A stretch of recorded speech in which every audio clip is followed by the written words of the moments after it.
Sebelumnya, perkenalkan dulu saya Alvario Givari, NIM 2022 01301888. Di sini saya akan menjelaskan pertanyaan-pertanyaan yang diberikan dari Bapak dosen, yaitu yang pertama, jelaskan bagaimana fenomena perubahan kesuburan dan populasi yang terjadi secara global, bahkan negara dengan populasi terbesar di dunia, Tiongkok, merubah kebijakan negara karena penurunan tingkat kelahiran penduduk.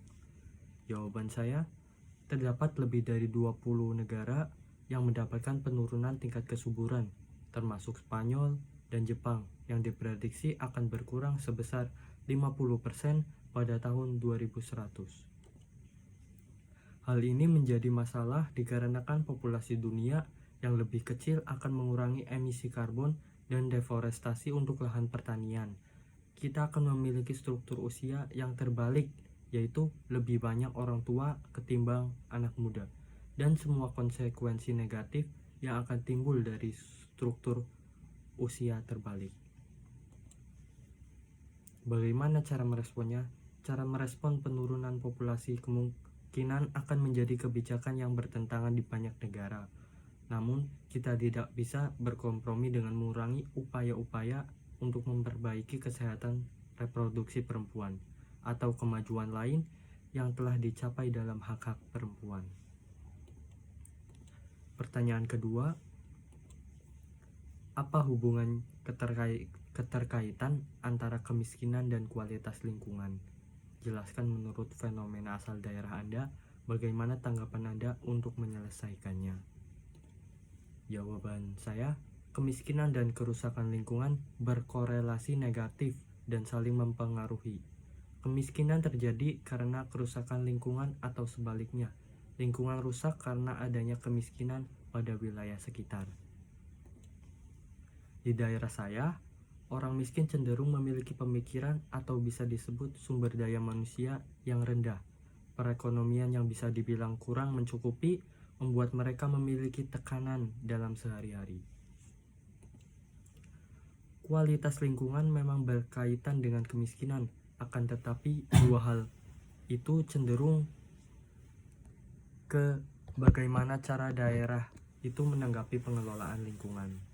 Di lingkungan saya memiliki sistem pengelolaan lingkungan yang baik, sehingga hubungan antara kemiskinan dan kualitas lingkungan yang tidak begitu dijadikan sebuah masalah.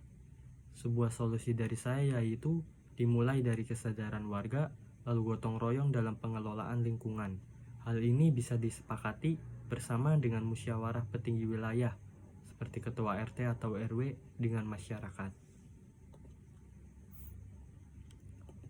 Pertanyaan ketiga, yaitu mengapa hewan besar dan ganas itu langka? Apa kaitannya dengan piramida makanan atau rantai makanan? Jawaban saya, dikarenakan beberapa faktor seperti yang pertama, semakin besar tubuh spesies, semakin merugikan baginya.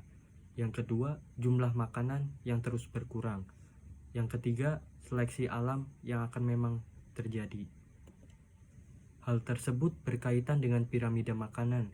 Kalau salah satu rantai makanan mendadak hilang atau punah, hal ini bukan hanya mempengaruhi hewan itu saja, tetapi juga mempengaruhi hewan atau predator berikutnya. Sebabnya, predator ini juga bisa mengalami penurunan jumlah, bahkan mengalami kepunahan seperti yang dikatakan dalam faktor nomor 3. Mudahnya, hewan yang ada dalam tingkatan tertinggi akan saling memangsa yang mengakibatkan nantinya akan mengalami kepunahan. Terima kasih, itu presentasi dari saya.